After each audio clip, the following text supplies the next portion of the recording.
ये vitamin E के capsules बड़े काम की चीज है। इसे अलग अलग तरीके से यूज करने पर आप अपनी सुंदरता को और ज्यादा बढ़ा सकते हैं। कैसे, मैं आपको बताता हूं। सबसे पहले तो विटामिन ई के कैप्सूल्स को एलोवेरा के साथ मिक्स करके हल्के हाथों से अपने चेहरे पे मसाज करने पर आपके चेहरे पे और ज्यादा ग्लो आने लगता है। दूसरा, विटामिन ई के कैप्सूल्स को नारियल तेल के साथ मिक्स करके अपनी स्कैल्प और हेयर पर लगाने से आपके हेयर चमकने लगेंगे।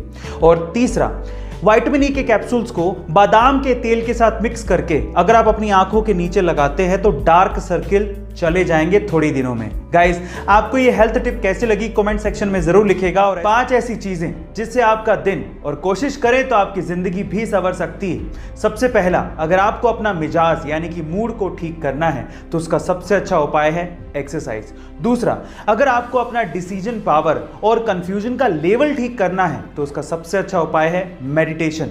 तीसरा, अगर आपको दुनिया को समझना है तो उसका सबसे अच्छा उपाय है बुक्स यानी कि किताबों को पढ़ना। चौथा, अगर आपको दूसरों की मदद करनी है तो उसका सबसे अच्छा उपाय है अपनी मदद पहले कर लें।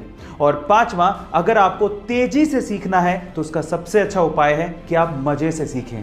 गाइस, आपको ये 5 सुझाव कैसे लगे कमेंट सेक्शन में जरूर लिखिएगा। ये घटना घटी दूसरे विश्व युद्ध के बाद, जब 1945 में जापान में एक लड़का अपने छोटे भाई की डेड बॉडी को अपनी पीठ पे लाद कर उसके अंतिम संस्कार का इंतजार कर रहा था।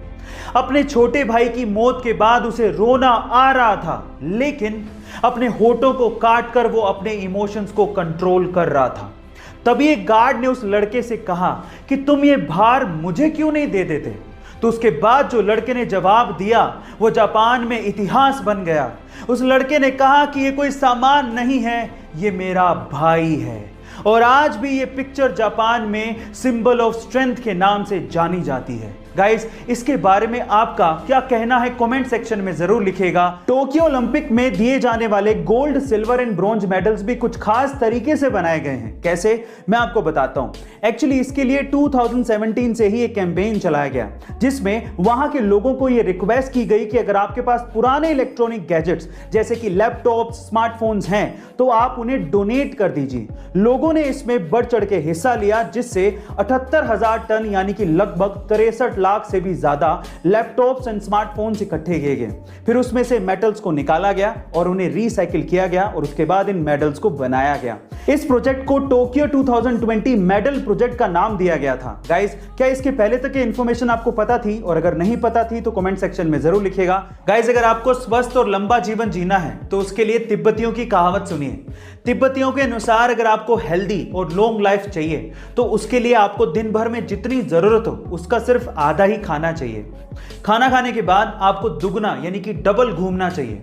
पूरे दिन भर में 3 गुना हंसना चाहिए और हमेशा खुश रहना चाहिए। और सबसे इंपॉर्टेंट, दुनिया में हर किसी से अनगिनत प्यार करना चाहिए। अगर आप ये सारे काम करते हो तो आप हमेशा खुश रहोगे और लंबा जीवन जियोगे। गाइस, आपको तिब्बतियों की कहावत कैसी लगी कमेंट सेक्शन में जरूर लिखिएगा। और ऐसे अमेजिंग वीडियोस के लिए शेयर, सब्सक्राइब एंड लाइक। मिलते हैं अगली वीडियो में।